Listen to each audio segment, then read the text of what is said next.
What up? This is our build for Pyroclast Mine Scavenger. It has fantastic boss damage on a league start budget, with Phrecia League adding extra skills and difficulty onto bosses throughout the campaign and endgame. Being able to easily and quickly take down bosses is going to be a real priority. Also, if you want to boss farm early on to make a bunch of divines, selling boss uniques like Indigon, for example, you will need to kill those bosses quickly. If that's what you want to do, this is going to be the build for you. Unlike the other two build guides that we've put out, we do have a saboteur version of this that works really well in regular leagues, so if you like this build, it is actually something you can play a relatively similar version of in standard Path of Exile. So before we jump into it, help us out with that YouTube busy work, like, subscribe, and hype the video if you're on mobile. These all tell YouTube to show our content to more people, which helps us keep doing this. Alright, let's start by talking about Pyroclast Mine. So it's a mine skill, obviously, so it scales with all of the damage stats that would work for spells, but also all of the damage stats that are mine specific, such as mine throwing speed. It is flagged as both a nova and a projectile skill, and so when it detonates, it does a nova of damage, and then spawns a bunch of projectiles around that area that sort of target enemies.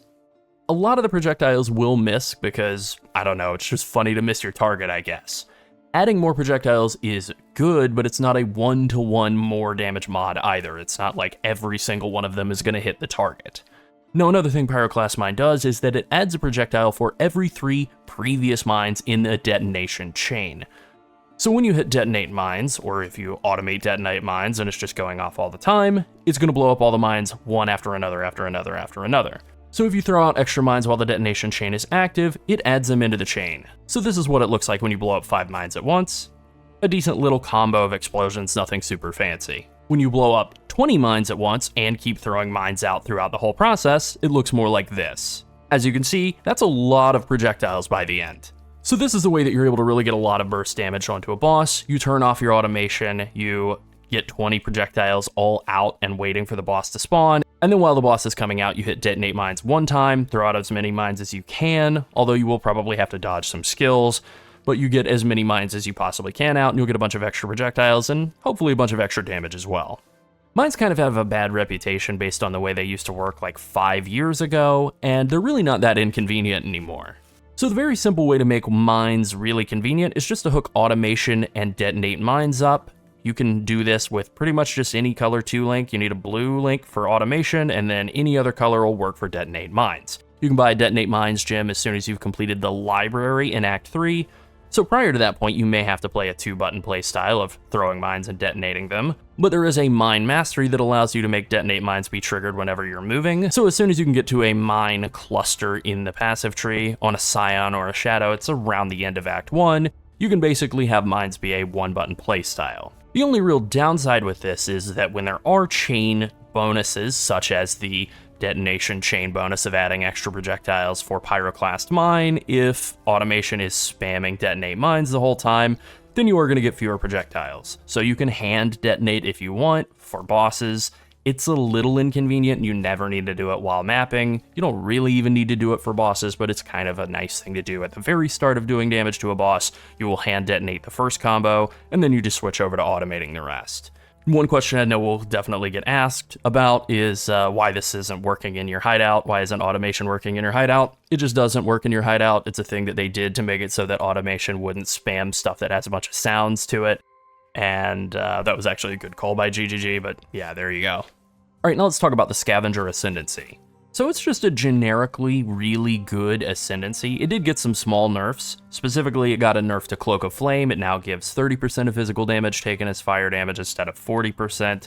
You could still stack this with a standard Cloak of Flame, like the actual body armor item, and it's still really, really good.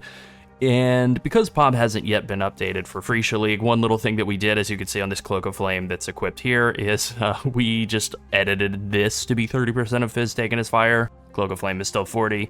The actual in-game values will be swapped. This will be 30, and the one equipped, if you equip one, will be 40, but you know, it's fine. Ultimately, it's still a really good bonus. And then the other thing that makes Scavenger just a really generically good Ascendancy is the fact that all of the small passives are passive skill points, right? Like, you just get a bunch of extra skill points in the tree. You get 128 points. Like, that's very, very good. So the second bonus is Void Battery. This is a charge stacking build. All mine builds are charge stacking builds because of the way that charge mines works. You just always want to use frenzy and power charges on any mine-based build, and Void Battery is insanely good. You scale with spell damage. It has been nerfed to only 15% increased spell damage per power charge, which is still very good. Again, in the config area, if this does get updated, we've put 10% reduced spell damage per power charge to counteract the 10% nerf that's happened and not yet been implemented into POB.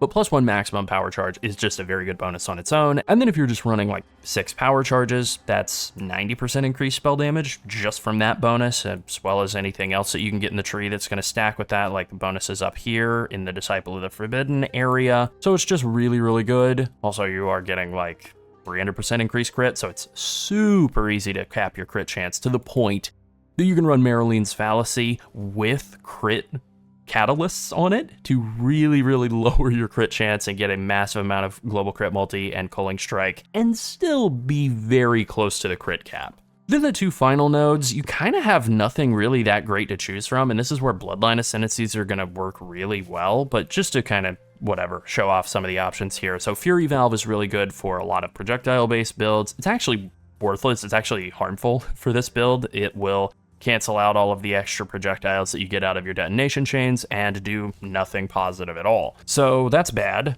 Tainted Pact, you're never leeching life.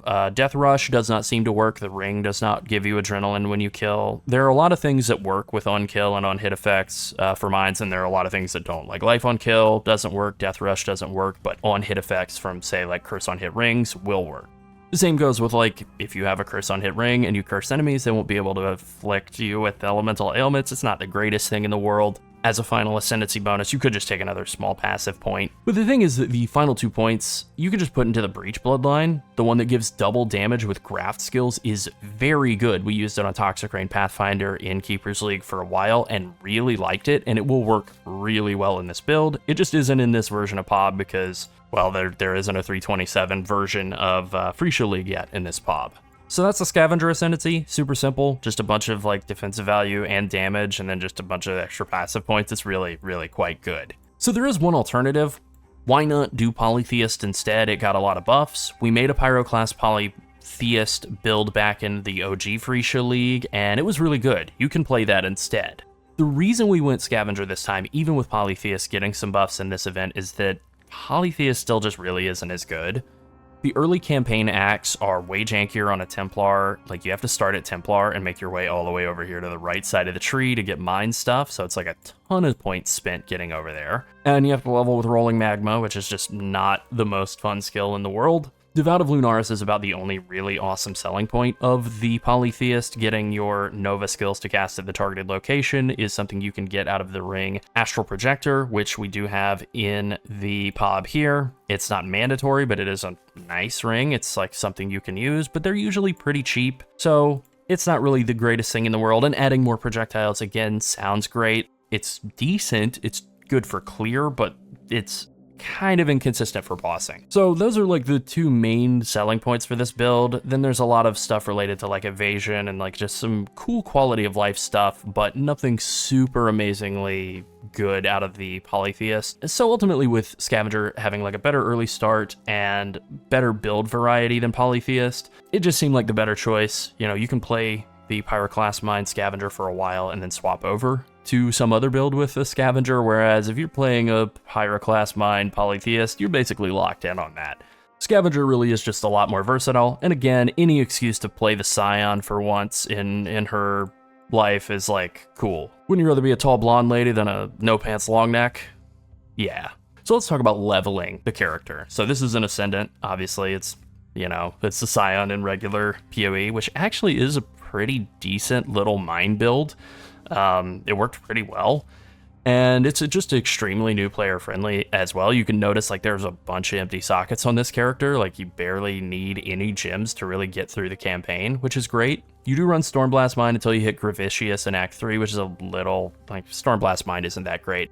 But once you get Pyroclast Mine, it's just, you're off to the races. And once you unlock Minefield support in Act 4, that's like a massive damage boost. Your second Ascendancy Trial will be a big defensive boost. Your third Ascendancy Trial will be a humongous damage boost. You know, you're really going to be hitting like a lot of spikes of damage throughout the campaign. That point where you hook up Detonate Mines and Automation, though, after doing the library, is just like such a game changer. This build completely becomes super smooth. It just will fly through the rest of the campaign. And so just to kind of show off some of the basic trees that we have in this this POB here, you just come out through some spell damage nodes, come right up to Destructive Apparatus, get yourself some mine throwing speed, and that Detonate Mines is triggered when you're moving Mastery. Super awesome. You'll get this at basically the end of Act 1, and that'll be like really good. It'll be super smooth the rest of the way. You can drop that once you get to the library and pick up Automation. And then you're just gonna take some like life nodes and reservation nodes and stuff, make your way up to some more mine nodes up here and fill out a bunch of mine related nodes, bunch more life. This wheel up here, Efficient Explosives, is like, you don't have to make a beeline to it, but it's really good once you finally get there. This final node in it, the chance for your mines to be detonated an additional time,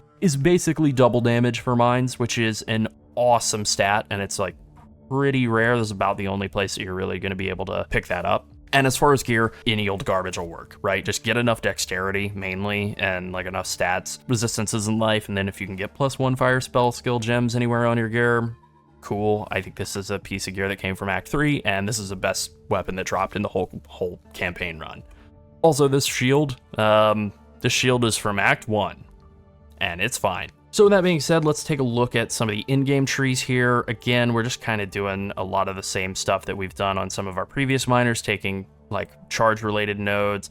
Disciple of the Forbidden is really nice, like all of the damage and stuff that you get along the way to that, and then you can get increased damage per charge. That's a pretty good bonus. As for our sort of in-game-ish tree, it's like level 98. We have some cluster jewels in here. Guerrilla Tactics is a really awesome node. Gives you a bunch of mine throwing speed, which is a pretty valuable stat and fairly hard to come by. And then Surprise Sabotage gives you a bunch of elemental penetration, a bunch of crit multi, and so you just want that on both clusters. Super awesome. And then kind of a fire damage cluster is really good, like Disorienting Display, Cremator. Pretty classic combo for elemental, like Cremator especially, killing enemies with your Pyroclast Mines, like actually destroying them so that they can't explode, is just really good. Other than that, it's just a super defensive setup, very simple. We're running mostly rare jewels in all the mini sockets around the tree. There's plenty of room to play around with different stuff. If you want to use Flesh and Flame on a Scion, they're usually pretty cheap. There are a lot of really good options on Scion. Deadeye's kind of the coolest because it gives you move speed, but you can do like Inquisitor, you can do Trickster, there's, I think Elementalist is also really good. There are a lot of really good options for Flesh and Flame jewels for Scion that might wind up being really cheap. Or you can just do rare jewels, right? You can get a bunch of quality of life out of rare jewels, fix stats, fix defenses. Go after a bunch of crit multi, since your crit cap is you're going to be crit capped basically. So go as hard on the crit multi and spell damage as you possibly can. So with that being said, let's talk a little bit about the gear that you're going to run. Once you get to the end game, Cloak of Flame is good. It just works nicely with the whole Ascendancy, but you don't have to use it. You can just use like a regular rare body armor, and that'll be good too. Sandstorm Visage in conjunction with a high base crit chance wand, which is a classic combo for making mine damage really, really, really, really strong. Like, this is why you're able to run a Maryland's Fallacy that is catalysted up and still basically be crit capped. Without this, okay, you can just run like, whatever, a regular weapon that gives you a bunch of damage too. Basically, as long as you're getting plus level of spell skill gems out of your weapon, you're going to be in good shape. And you can run Maryland's Fallacy and still like make that work, just a base one that's not catalysted up, but then also like +1, +2 amulets will work really well too. The main thing that you want to get that's like kind of an early thing to go after would be a flammability on hit ring. This will give you the ability to reduce enemy fire res, which is huge. That works really nicely with the way that Pyroclast Mine reduces enemy fire res as well. 15 minus fire res. You're able to juice that up a little bit with the increased effect of auras from mines. This Mine Master gives you a 30% increase effect to that negative resistance that you get out of Pyroclast Mine, and then you're just going to push that even further. The Archon's Tools, this belt, comes from the Incarnation of Neglect, one of the fights that was added in 3.26. It's not mandatory, but it is super duper awesome. It makes it so that you have like mind throwing speed, mana reservation efficiency of skills, dex and int, and you get a scorching skitterbot that scorches enemies for like a lot. It has increased effective non-damaging elements from the summoned skitterbot, so you're getting a big shock, a big chill, and a big scorch. They do affect you as well, which is why you just want to be immune to ailments, so you can do that with Ancestral Vision and a nice pair of boots, or you can do it with Storm Shroud. That works too, either way, but you do want to be ailment immune if you're running Archon's tools so that you're not like shredding a bunch of your resistances away. Now, you don't have to go this hard in the paint on the gear, right? Like, you can definitely just use this to, like, clear out bosses on the first weekend without needing, like, a Sandstorm Visage and a bunch of really nice gear. But if you want to go all the way, this is going to be absolutely shredding bosses, like, in a hilarious way. All right, then finally, just to hit on the Grafts. The Battering Old Graft is just really nice. It gives you a bunch of max life, and it does deal a lot of damage, especially if you are going to go with the Breach Bloodline for 100% increased damage taken by enemies that are nearby from your Grafts. This one hits insanely hard, like insanely hard, and it does a lot more damage if it's doing double. And then the same goes for the Molten Zoff Graft. It gives you a big shield whenever you lose life, which is great. Who wouldn't want a big shield? And then it also does a bunch of damage, and it can cover enemies on Ash, in Ash on hit, which is a super valuable debuff.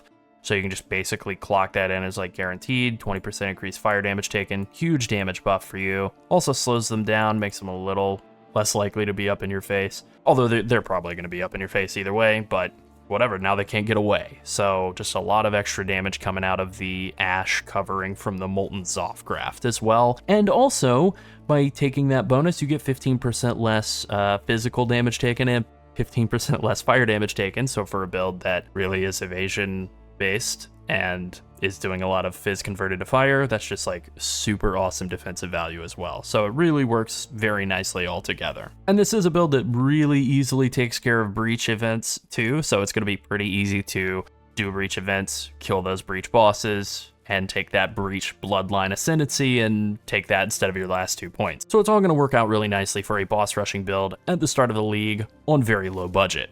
All right, that's it. Be sure to like and subscribe if you enjoyed the video, and finally, thank you to all of our channel members. If you want to support us and help us make more PoE content, consider becoming a channel member as well. Thanks for watching. Bye.